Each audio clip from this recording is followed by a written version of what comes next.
Page 9. La descente. Il chute sans fin dans un puits sans fond.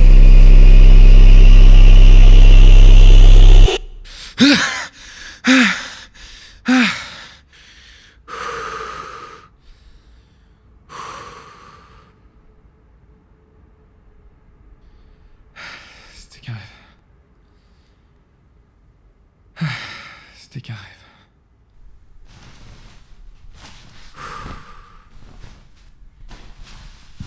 Encore un mauvais rêve. Dans son lit, Nathan reprend son souffle. À ses côtés, sa compagne dort à poings fermés. Il essaie de reprendre ses esprits et de se rendormir. Mais chaque bruit dans la maison devient une raison de tendre l'oreille. Mais au milieu de tous ces bruits, il y en a un qui se fait de plus en plus insistant.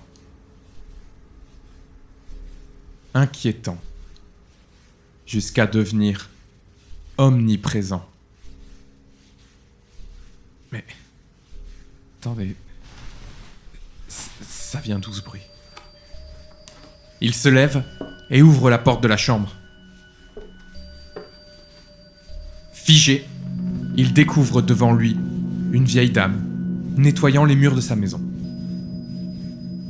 Rejoint par sa compagne inquiète, il demande à la dame « vous faites quoi là ? Qui êtes-vous » L'inconnu lui répond alors « Du calme, jeune homme. Je suis la femme de votre propriétaire. Il m'a demandé de nettoyer les murs pour respecter les normes de sécurité. » Mais qu'est-ce que vous racontez ? Vous n'avez pas le droit de rentrer chez les gens comme ça ? Vous avez vu l'heure qu'il est ? Mais enfin, monsieur, je travaille dans une association d'aide aux sans-abri. Ok, tant mieux pour vous, mais... Sa compagne l'interrompt, lui saisit le bras et le ramène dans la chambre. Dans l'incompréhension générale, Nathan continue de pester, mais sa compagne l'arrête. Chérie, écoute-moi. Notre propriétaire n'a pas de femme. Son sang se glace d'un coup. Et alors qu'il se retourne, il aperçoit le visage de la vieille femme, les fixant dans l'embouchure de la porte. C'est un électrochoc pour lui. Il perd pied, comme si ses jambes ne pouvaient plus le porter.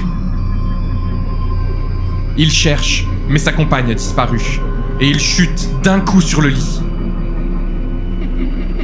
Mais qu'est-ce qui se passe ? Nathan s'enfonce. Il est aspiré par les draps, jusqu'à se retrouver dans le noir sidéral. Et dans le vide, il chute sans fin, dans un puits sans fond.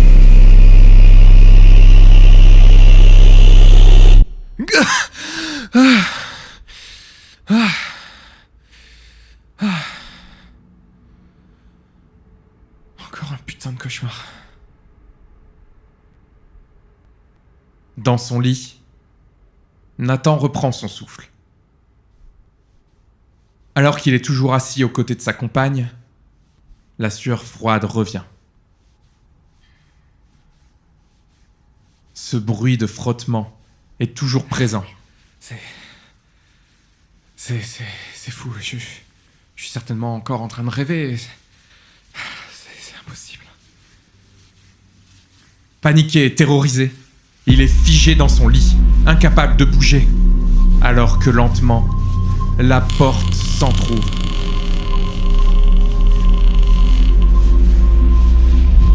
Une ombre pénètre dans la chambre et s'approche lentement vers lui. Impossible de crier, ni d'alerter sa compagne. Et dans la plus grande terreur qu'il n'a jamais connue de sa vie, il chute sans fin dans un puits sans fond.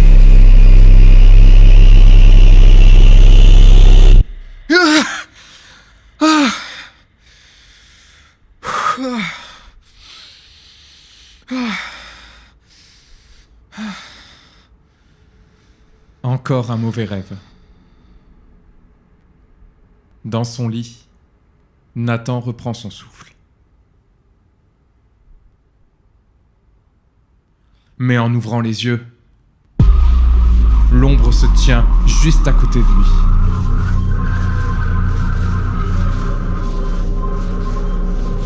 Elle tend le bras et pose la main sur ses yeux.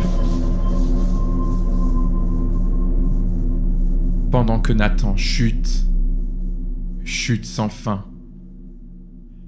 dans un puits sans fond.